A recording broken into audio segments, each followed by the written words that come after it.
O áudio que vocês vão ouvir agora é parte do podcast Xadrez Herbal. Caso vocês queiram ouvir mais sobre esse assunto e outros temas de política internacional, é só ir em xadrezherbal.com.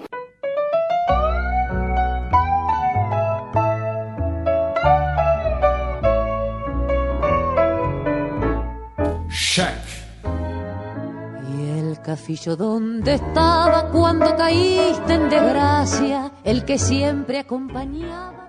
Rússia envia navios de guerra para a Síria que sofre ataque turco. Isso, a situação na Síria esquentou essa semana, né? Já estava esquentando semana passada. Aí a gente vai aproveitar aqui, atualizar um pouco e também tentar, né, desmistificar algumas coisas, porque é impressionante. Sempre que acontece alguma coisa desse tipo, né, metade do Twitter fica falando em Terceira Guerra Mundial. Se fosse seguir o Twitter, a gente já estava na 58ª Guerra Mundial, né? Então, vamos lá. O que aconteceu?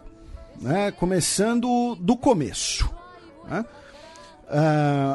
O exército sírio começou a sua ofensiva, né, contra a região de Idlib, tá? Uma cidade síria controlada pela oposição, com apoio turco. A gente falou da formação dessa oposição semana passada, tá?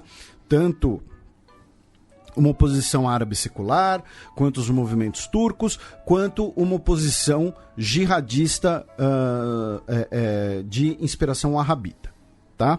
Então, assim, ouçam também o programa da semana passada. Lembrando que, para quem preferir, né, para quem quiser, quando vocês forem apresentar o programa para alguém, se vocês forem no site do Xadrez Herbal, no post do programa, vocês vão ver a minutagem dos blocos e no YouTube, tá? No canal do YouTube do Xadrez Herbal, durante a semana, são postados os blocos de maneira separada.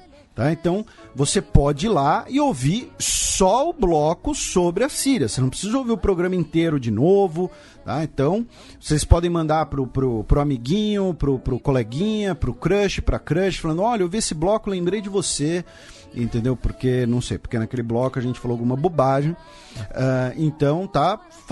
Fazer esse lembrete que faz tempo que a gente não faz. E outra coisa também que não custa lembrar é que tanto no site da Central 3 quanto do Xadrez Herbal a gente coloca as tags, né, em relação aos 3 principais blocos. Isso. Então, se você quiser algum assunto específico, né, geralmente a gente coloca o nome do país em questão, você consegue achar fácil. Voltando aqui para a Síria, né, temos essa ofensiva do exército sírio e aí um ataque aéreo deixou pelo menos 33 soldados turcos mortos, tá?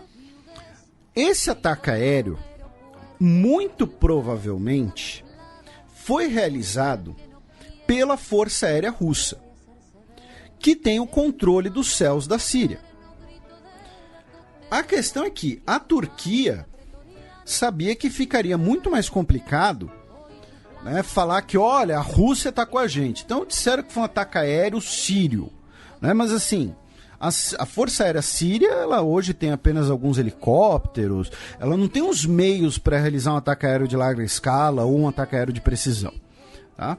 O fato é, ocorreu esse ataque aéreo, 33 soldados turcos morreram e o Erdogan prometeu uma retaliação. Tá?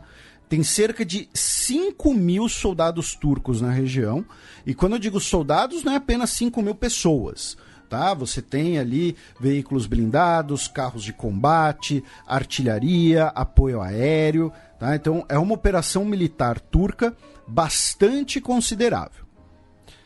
E aí, como parte dessa retaliação, a Turquia também realizou ataques aéreos e realizou uma barragem de artilharia contra as colunas do exército sírio que estavam avançando, né? Lembrando que quando eu falo exército sírio, isso inclui as milícias pró-síria, incluindo aí, por exemplo, o Hezbollah, tá? Com essa retaliação, nós tivemos pelo menos aí 30 soldados sírios mortos e deixando pelo menos 20 veículos sírios destruídos, tá? Viaturas blindadas, carros de combate e tudo mais. Vocês podem, inclusive, para quem quiser, né, parece videogame, vocês podem, né, no Twitter tem imagens, tem vídeos desses ataques aéreos turcos, né, e como eu disse, parece cena de videogame, né? Muitos deles foram realizados à noite e algumas das imagens eu tenho certeza que são de drones, tá? A Rússia, que é o principal apoio da Síria, hoje decidiu enviar 2 fragatas para a costa da Síria, da sua frota do Mar Negro.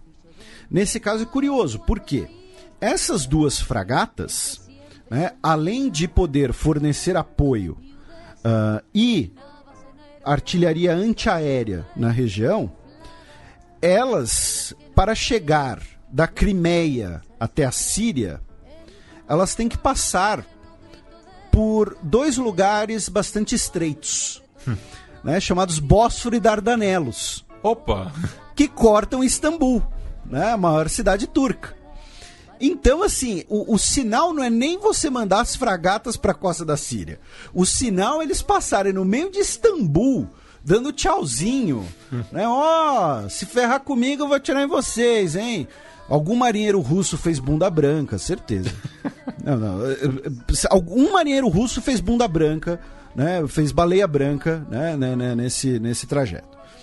De qualquer maneira, voltando aqui a falar sério. O próprio envio desses navios é um teste, é uma queda de braço. Por quê? Porque se a Turquia, né, por algum motivo, tentasse barrar a passagem desses navios, seria considerado um ato hostil, um ato de guerra. Por quê? Porque pela lei internacional, os estreitos, Bósforo, Dardanelos, Gibraltar, Canal de Suez, Canal do Panamá, em tempos de paz eles têm que ficar abertos. Eles só podem ser fechados em caso de beligerância em relação aos países da potência oposta. Tá? Então vamos supor que o Brasil declara guerra ao Egito. Tá? O Egito está ultrajado com a música do El Chan, declara guerra, aí o Egito pode fechar o Canal de Suez para navios brasileiros. Agora, o Brasil está em guerra com a Turquia. O Egito não pode fechar o canal. Fechar o canal é um ato de guerra. Inclusive, essa foi usada como justificativa para o ataque israelense na Guerra dos 6 Dias, em 67, quando o Egito fechou o Estreito de Tirã. Mas aí são dos 500. Então, a própria passagem desses navios já é uma queda de braço. E a Turquia, é claro, né, declarou que além da retaliação, né, a Turquia teria solicitado, né, uma audiência ali com o Putin recusou. Ele falou, olha, não, vou conversar com o Erdogan por telefone, tá? Nada de conversar pessoalmente. O Erdogan ligou lá e falou, ó, tô pegando um avião, vou pousar em Moscou daqui a pouco pra gente trocar uma ideia. Não, fica aí e me liga, né? Nem me liga, manda mensagem, né? Manda texto no Telegram, não é nem no Zap, né? No Telegram. Então, assim, o grande risco é a hora que turcos e russos começarem a, de fato, se estranharem além do que as aparências vão permitir, porque eles já se estranham, né? Vou repetir, esse ataque aéreo que matou os soldados turcos foi realizado pela Força Aérea Russa. Força Aérea Síria não tem como realizar uma operação desse tipo hoje.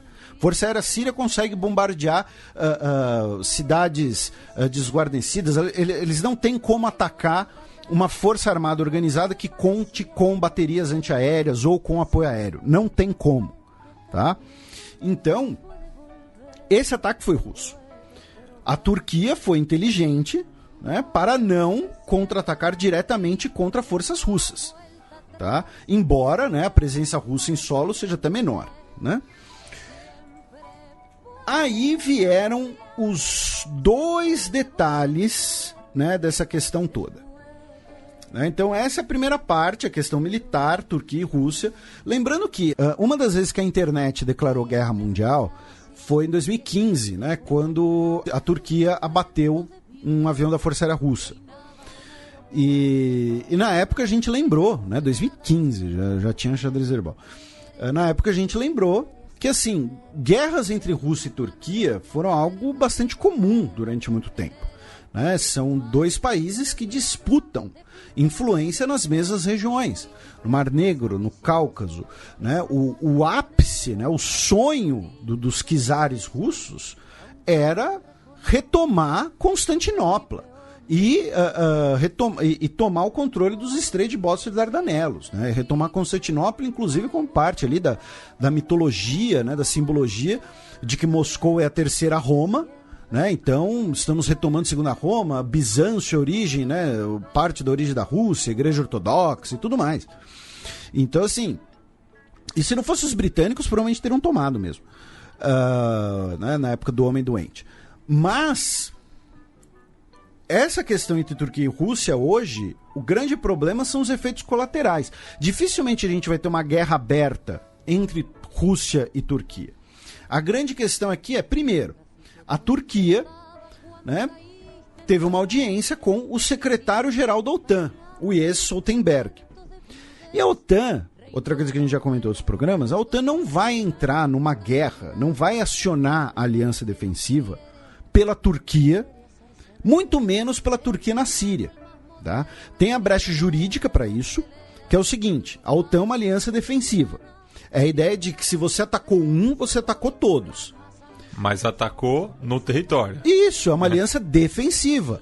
A Turquia vai falar: olha, os russos me atacaram. Tá, mas o que você está fazendo na Síria, irmão?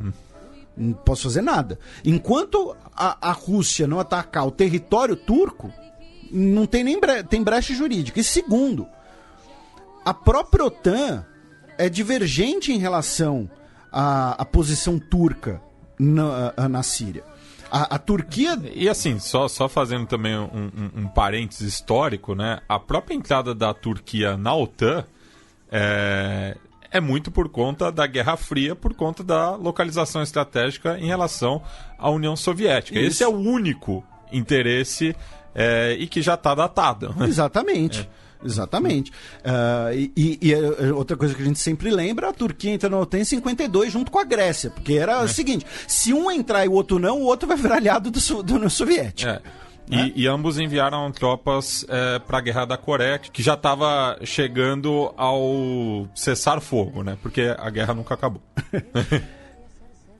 Então nós tivemos né, e assim, a OTAN, né, você tem a posição dos Estados Unidos, você tem a posição da França, você tem a posição da Turquia. Dentro da OTAN você tem 3 posições diferentes sobre a guerra na Síria. Né, a própria posição dos Estados Unidos mudou. Né, e desde o início a Turquia tentou ali, como parte da própria política do Erdogan, projetar ali a ideia de uma potência regional com uma pauta própria. Né, então a Turquia está descolada da OTAN na Síria praticamente desde o início do conflito. Então a Turquia foi lá e falou: olha, OTAN, me atacou aqui, é malvado, tal. E aí o que o secretário-geral fez? Deu aquelas alfinetadas.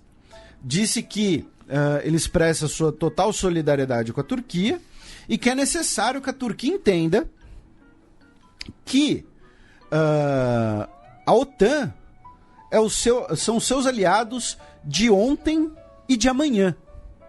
Porque, vamos lembrar, a Turquia também parte desse racha com os Estados Unidos / com a OTAN. A Turquia foi comprar os sistemas antiaéreos S-400 da Rússia. Aí os Estados Unidos falou: se você comprar, eu não vou entregar os F-35 que você participou do programa. A Turquia falou: vai ter que entregar sim, se não me entregar eu vou comprar caça na Rússia também. Ficou essa queda de braço. Os S-400 ainda não foram completamente entregues, tanto que a Turquia, né, pediu uma bateria de mísseis Patriot emprestadas da OTAN, né? Aí a OTAN, os Estados Unidos falaram: olha, a gente empresta bateria Patriot, bateria de Patriot, se não me engano está na Espanha atualmente. Mas para isso vocês vão ter que cancelar a compra dos S-400 e comprar os Patriots da gente. Então, assim, virou também uma queda de braço do tipo: olha, Turquia, agora você vai pedir ajuda para nós? Antes você estava aí todo amiguinho da Rússia, fazendo usina nuclear junto, contrato bilionário de gasoduto, tudo mais, comprando arma. Agora vocês vêm chorar para nós? Então, assim, também tem isso, né? tem essas alfinetadas de a Turquia precisa saber que a OTAN é sua aliada de ontem e de amanhã. E aí o Erdogan, nesse caso, né, Erdogolum, né, foi lá e usou a cartada, né, que ele sempre usa, que é usar a vida de centenas de milhares de pessoas, né, como uma peça de xadrez, como peões, que é dizer que a ofensiva síria, né, do regime assassino do Assad em Idlib vai causar ali centenas de milhares de refugiados e que a Turquia não tem mais condições de deter os refugiados sírios em seu território. Né? O que isso quer dizer? Que, olha, antes ele chegou a usar termos mais diretos, né? Quando ele disse que queria abrir os portões para os refugiados. Lembrando que a Turquia recebe dinheiro da União Europeia para manter refugiados sírios em seu território. Hoje, você tem mais de 1 milhão de sírios dentro da Turquia. Hoje você já tem, inclusive, pessoas, né, filhas de sírios que nasceram na Turquia, mas que não têm nacionalidade turca. E não têm nacionalidade síria porque nunca foram para o seu país. Então, o governo Erdogan falou, olha, né, a gente vai ter aí que né, liberar aí o pessoal. Por quê? Ele está usando isso como uma ferramenta de pressionar a Europa para a Europa contenha o avanço da Assad, conter o Putin. Mas vamos lembrar, em última instância, é território sírio. Idlib é território sírio. É a Turquia que está onde não devia estar. A guerra já acabou. É a Turquia que está prolongando essa guerra, sob a justificativa de proteger a população das represálias do regime sírio. Então, ok, mas a população continua sofrendo. A população continua sofrendo ataques, a população continua fugindo de suas casas, entendeu? A Turquia não está protegendo nada. A Turquia está adiando uma situação ou está mantendo uma situação. Nesse sentido, cerca de 300 pessoas cruzaram a fronteira turca em relação à Grécia e à Bulgária nos últimos 2 dias. Tá? Tivemos protestos na Grécia, né, contra políticas de refugiados e contra a construção de mais um campo de refugiados numa das ilhas ali do Mar Egeu, uma ilha perto da ilha de Lesbos, tá? A ilha de Mantamados. Tivemos protestos, coquetel molotov, gente presa e tudo mais. O campo da ilha de Lesbos, ele foi criado para acomodar 5.400 pessoas. Hoje ele tem 43 mil pessoas. Tá? Então o Erdogan foi lá e aproveitou, olha, se vocês não me ajudarem aqui, eu vou abrir as portas. Então ele está usando esses refugiados como peões nessa barganha política para conseguir alguma maneira de apoio contra essa ofensiva turco-síria contra Idlib. Tá? Teve manifestações, né, de solidariedade, pedindo para diminuição do conflito e tudo mais, mas assim, novamente, é a última região da Síria que está sob controle de opositores do regime sírio. As outras regiões estão sob controle ou dos Estados Unidos ou dos aliados curdos. Né? Então, assim, não tem uma possibilidade do Assad falar, não, Idlib vai virar ali um bolsão turco. Podem negociar uma retirada, né? Mas essa situação vai continuar tensa. Mas dificilmente vai escalar para uma guerra aberta, até porque, repito, a OTAN não vai entrar em socorro da Turquia, muito menos por conta da presença turca na Síria. Tá? Então, assim, a não ser que bombardeiem Ankara, né, a OTAN vai só manifestar apoio e tudo mais. E não vai ser urgente, assim, né? Porque isso faz com o filho favorito, assim, né? E aí, né, girando aqui pela região, no Egito, o Mubarak, morreu na terça-feira, dia 25, aos 91 anos. Tá aí, né, mais um pro colo do capeta, que é que nem coração de mãe, sempre cabe mais um. Inclusive viveu muito, né, 91 anos.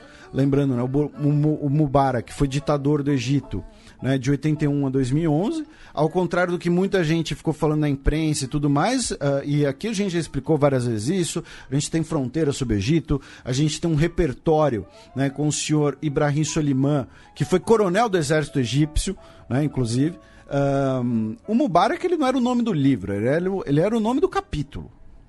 O controle dos militares na sociedade egípcia existia antes do Mubarak e continua existindo, tá? Então, ele morreu agora aos 91 anos, e o detalhe aqui, mesmo ele tendo sido derrubado e tudo mais, como parte, né, dessa continuidade dos militares controlando o Egito contra a Irmandade Muçulmana, ele foi sepultado com honras militares.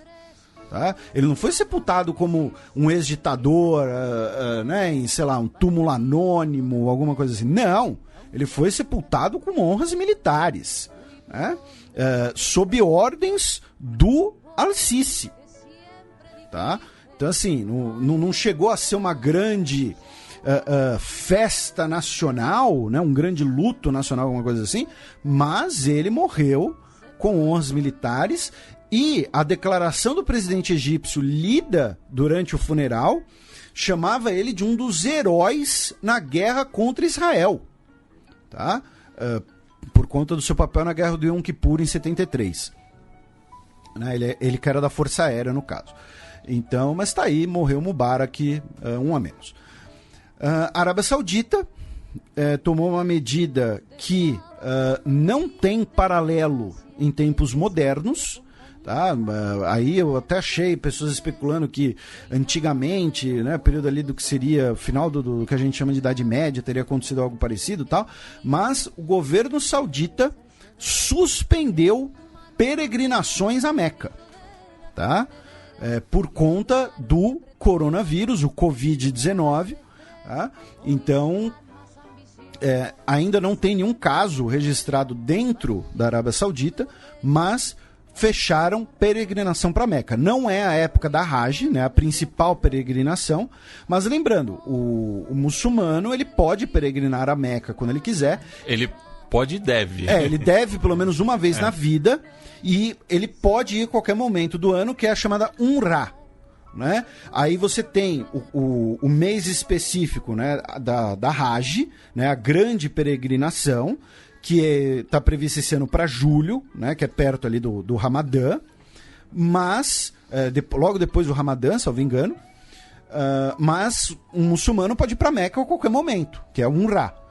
Então, a Arábia Saudita suspendeu a situação, até porque nos países vizinhos, o Irã enfrenta 245 casos com 26 mortes, o Kuwait 43 casos, Bahrein 33, Emirados Árabes Unidos 13, Iraque 6 e Omã 4, tá? E dentre os casos no Kuwait e no Bahrein estão cidadãos sauditas, tá? A gente vai falar mais do coronavírus no próximo bloco. Falando em Irã, uma das coisas que pode ter ajudado a doença ter se espalhado no Irã foi o fato de que no último domingo nós tivemos eleições, né, no Irã. Na última sexta-feira, desculpem, domingo foi o dia dos resultados. Então, as pessoas foram votar, muita gente na rua, pessoas, né, entrando em contato uma com as outras, aí pega na cédula e tudo mais, se cumprimenta e tal. Enfim, e os resultados garantiram vitória dos principalistas, que são os linhaduras, né? Eles ficaram com 191 assentos dos 290, tá? Então, assim, a ampla maioria do próximo parlamento será de linhas duras. A gente já tinha comentado isso já era bola cantada, por conta do fim do acordo nuclear, novas sanções dos Estados Unidos, e os linhas duras falando, viu, não adianta negociar com os Estados Unidos vai trair, tá aí fazendo sanções, então os reformistas são tudo bundão, tem que tirar eles daí. O comparecimento foi de apenas 42%, menos 19% do que as eleições de 2016, motivado especialmente pelo boicote dos estudantes. E aí, isso é outro motivo que explica a vitória dos linhas duras, já que os principais eleitores dos reformistas são os estudantes. Se os estudantes boicotaram, então só foi gente votar nos linha dura, certo? E uma última notícia de hoje, tá? O Irã está passando por essa epidemia do coronavírus. A vice-presidente do país faleceu, inclusive. A Turquia e o Paquistão anunciaram hoje que fecharam suas fronteiras com o Irã por conta da doença.